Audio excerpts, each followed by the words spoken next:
Assalamualaikum warahmatullahi wabarakatuh dan selamat sejahtera. Kita akan sambung subtopik 9.6 gizi seimbang. Okey, pertama kita tengok dahulu nilai tenaga dalam sampel makanan ya. Definisi gizi seimbang.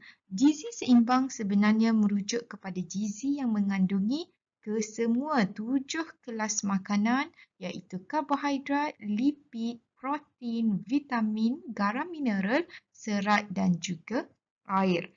Dalam kadar yang betul dan kuantiti yang seimbang mengikut keperluan seseorang individu supaya kesihatan yang optimum dapat dipelihara. So, itu adalah gizi seimbang.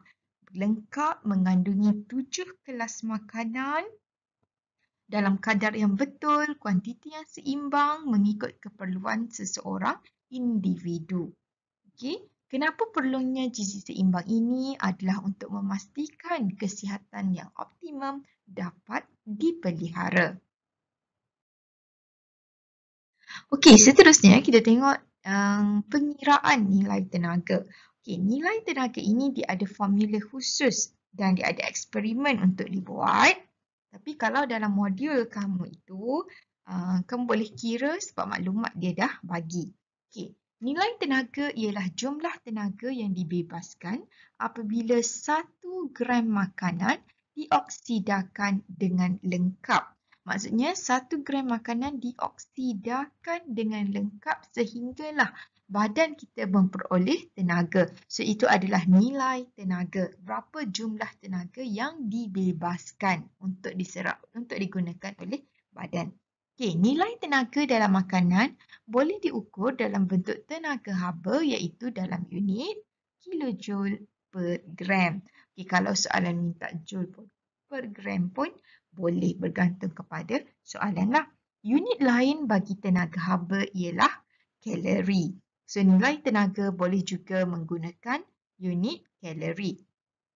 1 kalori atau 4.2 joule ditakrifkan sebagai kuantiti tenaga haba yang diperlukan untuk menaikkan suhu 1 gram air sebanyak 1 darjah Celsius pada tekanan 1 atmosfera. Okey, secara ringkasnya kamu boleh guna sahaja formula ini. So, formula ini adalah sudah merujuk kepada unit kilojoule per gram ataupun kalori. Okay, so definisi ini boleh dilihat melalui formula inilah. So, jisim air dekat darab 4.2, harap peningkatan suhu. Okay, peningkatan suhu tu suhu awal, beza suhu awal dan suhu akhir lah. So, dan jisim sampel makanan darab dengan 1000. InsyaAllah boleh jawapan. Okay, so seterusnya kita tengok pengubahsuaian diet bagi individu tertentu. Gizi seimbang bagi setiap individu berubah mengikut gaya hidup, keadaan kesihatan dan keperluan nutrien khusus masing-masing. Setiap individu perlu membuat pilihan bijak berdasarkan panduan pemakanan. Okey, maksudnya orang yang mempunyai penyakit diabetes, gizi seimbang dia berbeza dengan individu yang normal. Individu yang mempunyai penyakit berbagai jenis penyakit akan berbeza di antara satu sama lain. Penyakit diabetes, diet dan gizi seimbangnya lain. Pesakit yang mempunyai gastrik contohnya, pesakit yang mempunyai penyakit darah tinggi kan. Okay? Tekanan darah tinggi. So, itu adalah berbeza mengikut individu. Okay? Sebab itulah dikatakan dengan keadaan kesihatan masing-masing berbeza. Okey, contohnya cadangan keperluan nutrien boleh berpandukan kepada Pinggan Sihat Malaysia. So, ini adalah Pinggan Sihat Malaysia, suku-suku separuh. So, kalau gunakan Pinggan Sihat Malaysia ini, insya-Allah badan kita akan sentiasa berada dalam keadaan optimum. Okay. Suku bahagian karbohidrat, suku protein dan juga separuh bahagian sayur-sayuran dan buah-buahan. Maksudnya kat sini kita perlu ambil lebih sayuran dan buahan. Okey. Next, pengubahsuaian diet bagi individu tertentu. Pinggan Sihat Malaysia menggambarkan kuantiti relatif pelbagai kelas makanan dalam gizi seimbang. Pengambilan makanan berlebihan yang juga kaya dengan lemak tepu boleh menyebabkan masalah kesihatan seperti obesiti dan juga penyakit kardiovaskular.